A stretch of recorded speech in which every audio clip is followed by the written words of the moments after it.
Siyempre, alam nyo na, pag nandito, ang pinakamalupit na hurado. Eto, ibabase pa rin natin sa pakisama. Pero siyempre, marunong tayong tumanggap ng bagong tropa. Siyempre, tropa kayong mga yun, pero tumatanggap ako ng bagong kaibigan. Kaya, eto, dalawang Bicol boys, tropa ko na yung mga yan ngayon. Solid sila. Round 1, binigay ko yun sa kanila kasi parang nakuha nila yung loob ko. Round 2, nanatili yung pagiging tropa ko dito sa ano, solid kayo pa rin, solid pa rin pala kayong tropa, no? Round 3, putang ina. Gusto ko talaga ng bagong kaibigan. Yo, ako yung unang bumoto kay Romano, tapos nagsigaya sila. Bali, per round. Round 1, tsaka round 2, kay Romano yun. Tapos round 3, kay third, kasi third, puking ina mo, pulul. Basta, 1 and 2, Romano, sobrang solid nung round 1 niya, tsaka round 2. Na-overpower niya si third. Tapos round 3, kay third. Pistolero versus Poison 13, ang binoto ko ay si Pistolero kasi mas malapit ko siyang tropa. Magkatrabaho kami.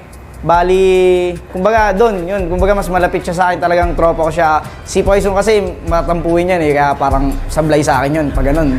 Kumbaga, hindi ko to binabase sa mga bars kumbaga sa pakisama, ha?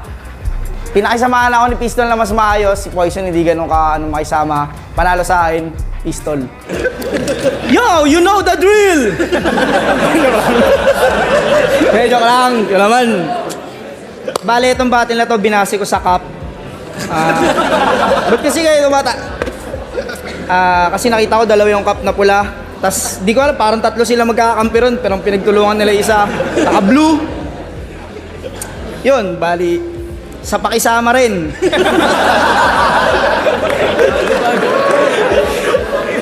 Ito kasi mga dito, mga tropa ko yan sa Valenzuela yan. Baga si Pamoso, nakaka-chat ko yan, nagpaparinig ng mga rounds, laas. Si Nego G naman, tropa ko rin yan nung mga ano, kumbaga mas malapit yung loob ko sa kanila. Siyempre, bilang totoong tao, totoo naman, di ba? Totoo lang tayo rito. Bali, eto talaga ulit, pakisama tong ano. Kumbaga, ano. 1 and 2, binigay ko yung pakikisama ko. Dito sa ano, dalawang kupal na nakapula. Tas yung totoong puso ng battle rap dito, yung round 3. Bali, 1 and 2 pa isama, round 3. Tunay na rap. Yun, bali binasi ko na lang sa itsura. Wala pa. Hindi, bali yun na lang, sa skincare talaga siya nagkatalo eh. Parang pansin ko si Kuya Zayt, siguro hindi nakapag-Kojic ngayon, ano talaga. Siguro perla lang, no? Hindi,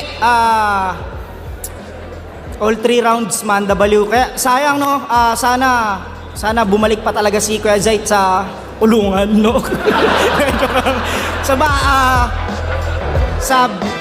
Yun, sana may kasi yung battle namin ni Duma.